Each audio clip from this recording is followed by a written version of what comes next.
Since Triumph introduced the new Bonneville generation of bikes in 2015, they have been a huge sales success and have opened the doors to new riders as well as rekindling memories of older enthusiasts. Some people lamented the loss of the air-cooled parallel twins, but the new generation have become a stylish, reliable and thoroughly cool benchmark for retro motorcycles.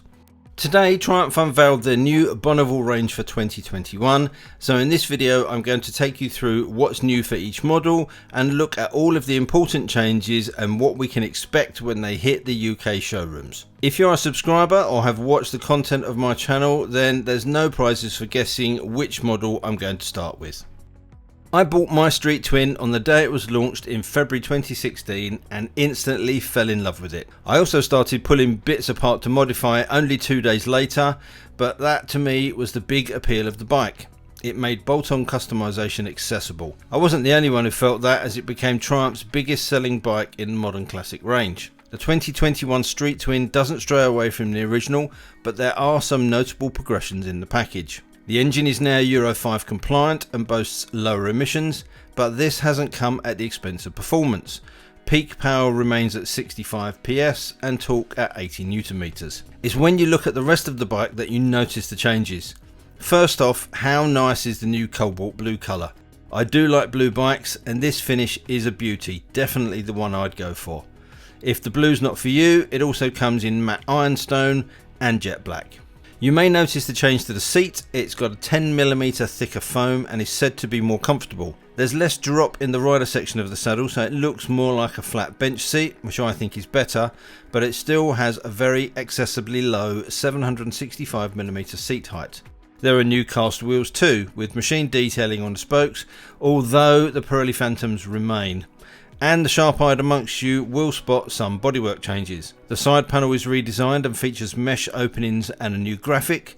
The throttle body covers have had a makeover too. I'm also happy to see the new headlight brackets in brushed aluminium, although I'd probably still paint them. The good thing about them is that Triumph have finally ditched the all-in-one headlight and speedo bracket, and it's now got a setup like the Street Scrambler, which I think is a much better option.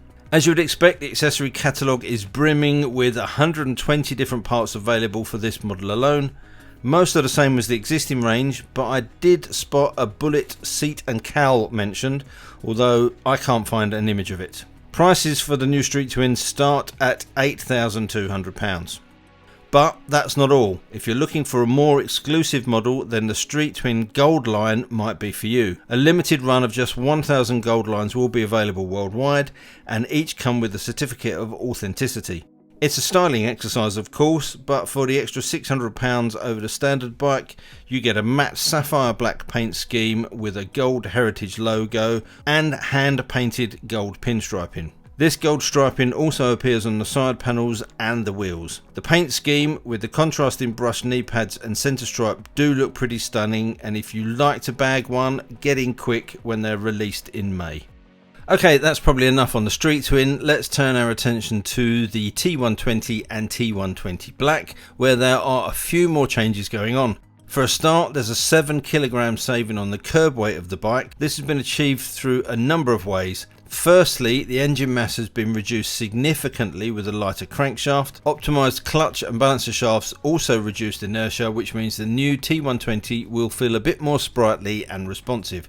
It's always been the lazier, more relaxed, talky member of the Bonneville family, and that remains with the 80 PS of power at 6,500 RPM and the 105 Nm of torque peaking at 3,500 RPM. A lot of weight have also been shed from the wheels, with aluminium rims coming as standard, and there's a higher spec Brembo brake setup too. To accompany the bike's long distance comfort credentials, cruise control now comes as standard, as does 2 riding modes. Obviously the old girl gets a bit of a makeover too, with the faces of the instrument panel and a look back to the past with a lovely 3-bar heritage chromed metal tank badge. The T120 comes in 3 colour schemes: jet black, Cordovan red with silver ice and cobalt blue with silver ice. The T120 Black has just 2 paint jobs, jet black and my pick, matte jet black with matte graphite, which also features a hand painted coach line separating the 2 colours. So a sharper look and lighter weight for the T120, which starts at £10,800 and will be available from April. So what's in store for its little sibling, the T100? Well, it's been on a diet as well, shedding a respectable 4 kilograms overall through similar engine changes to the T120.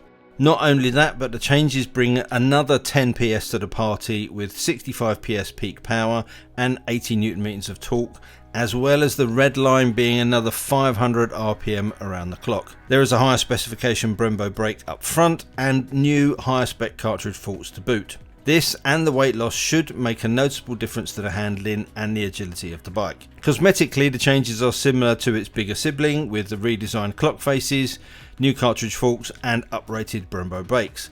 Black powder coated engine, cam and sprocket covers now come as standard and of course can be matched with black headers and silencers from the accessory range. It also comes in 3 colour options: jet black, carnival red with fusion white and lucerne blue with fusion white. So if you're looking for those classic Bonneville looks in the most accessible package, this is the bike in the range to go for, and it will set you back £9,100. We are now onto the last 2 bikes in the Bonneville family in this current update. Let's take a quick look at the Speedmaster.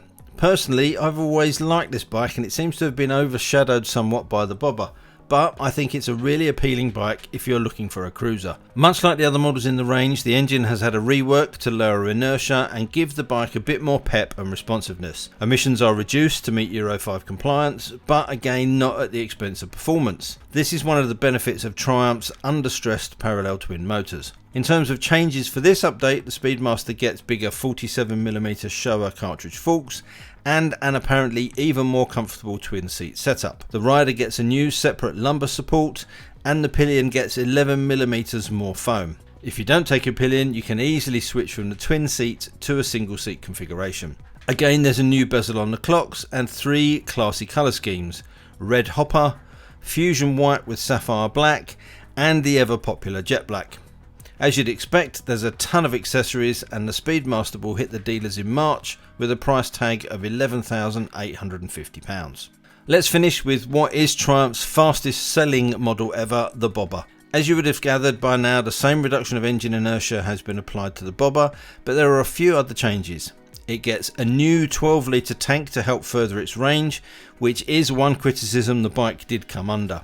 There is also a new Brembo twin caliper front brake setup, higher spec 47mm Showa cartridge forks and a new fat 16-inch front wheel. Aesthetically, it also gets a change to the clock face like the others in the range, but it also now has a full LED headlight with daytime running light and a single button cruise control function. The engine gets blacked out as standard, which makes me suspect that this bike means the bobber black name has gone and this will be the only bobber option going forward.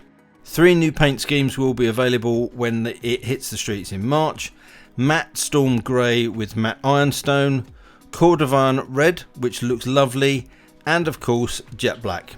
The bobber is priced the same as the Speedmaster at £11,850. Now, there are 4 names obviously missing from this update, for which we'll have to wait a little bit longer. The Scrambler 1200 XC and XE will be getting a similar makeover, and Triumph will be announcing this on the 13th of April. The updated Street Scrambler comes a week later on the 20th of April. There's no news on the Speed Twin, which I suspect means something may be heard later in the year, and given the Thruxton RS received quite a few of the changes we already looked at, I also suspect that this will stay as is in the Bonneville lineup. Obviously, the claims of improved engine performance and handling can't be validated until the bikes are ridden, but it does on the surface look like a comprehensive update on the models. As and when I get the chance to ride the new models, we can look at those in closer in individual reviews. I'm looking forward to trying the T120 Black, as I've got a bit of an itch to do another build series similar to that of my Street Twin. The previous model felt a bit lardy, so hopefully things have improved on that front. I've also got a Thruxton RS on the way for review, so keep an eye out for that, and if there's anything you want to know or would like to be included in that review, let me know in the comments. There's only so much you can talk about in these types of previews, but I hope this has been interesting and useful. If you're new to the channel and would like to see more content as it comes through, please consider hitting the subscribe button and the notification bell. So all that leaves is for me to say thanks for watching, and until next time, take care, ride safe, and I'll see you soon. Bye.